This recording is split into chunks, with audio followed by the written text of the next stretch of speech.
I have here is a 2014 Nissan Pathfinder, and the problem is it's got the V6 in it. Problem is one of these fan motors is fried, and it's got a lot of slack in it.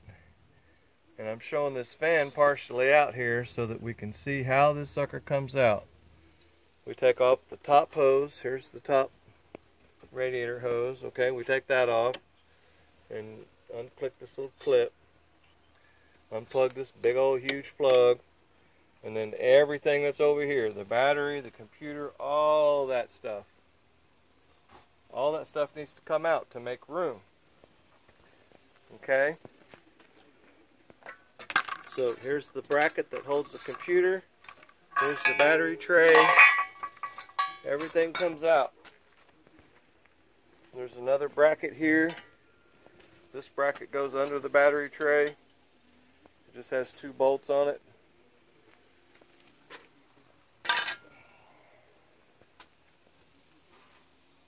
Disconnect the negative battery first.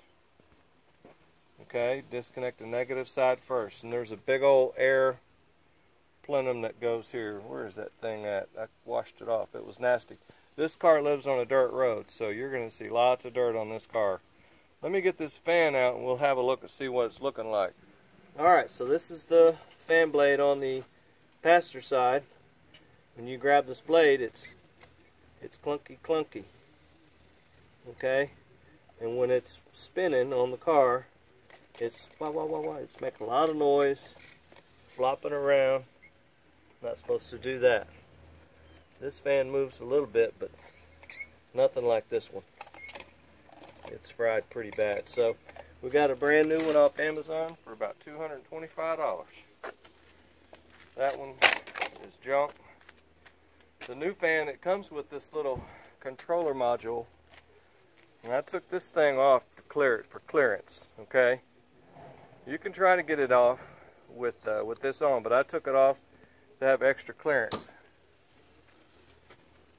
When you're coming out, this little line right here is going to be dinging everything, so that's why I took all that off. Now, if you want to take this bolt out and that one down there out and move this line out of the way, you can get some more space.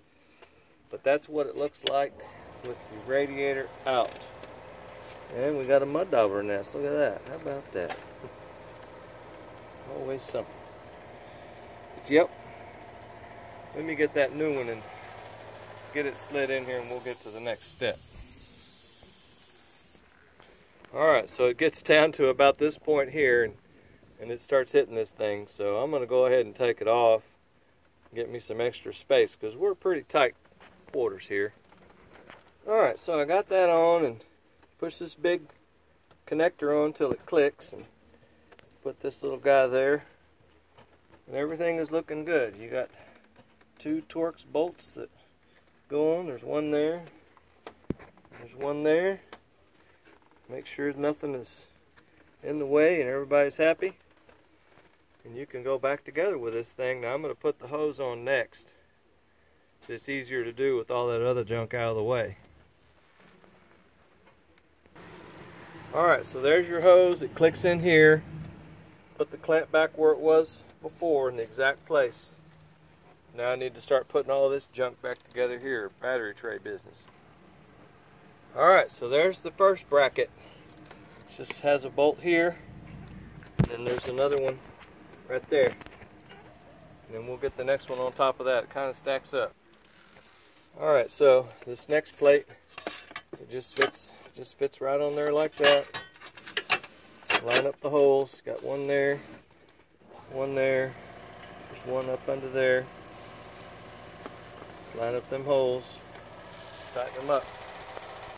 Alright, so next on top of that goes this thing here, and when you slide it in, that bolt in the corner here, this one here, you leave it loose so you can slide it up under there. And that's how it fits. Like so. All these other little brackets kind of go on top of it.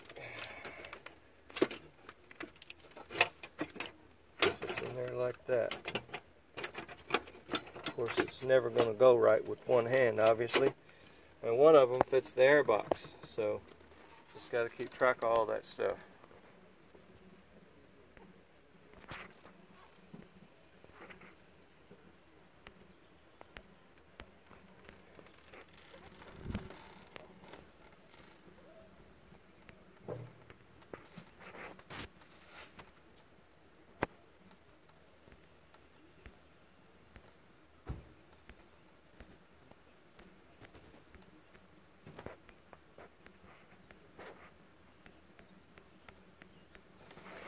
But anyway, so after all this, you know, you're going to put the computer brackets and all that stuff back on there, and I think this is good enough for now.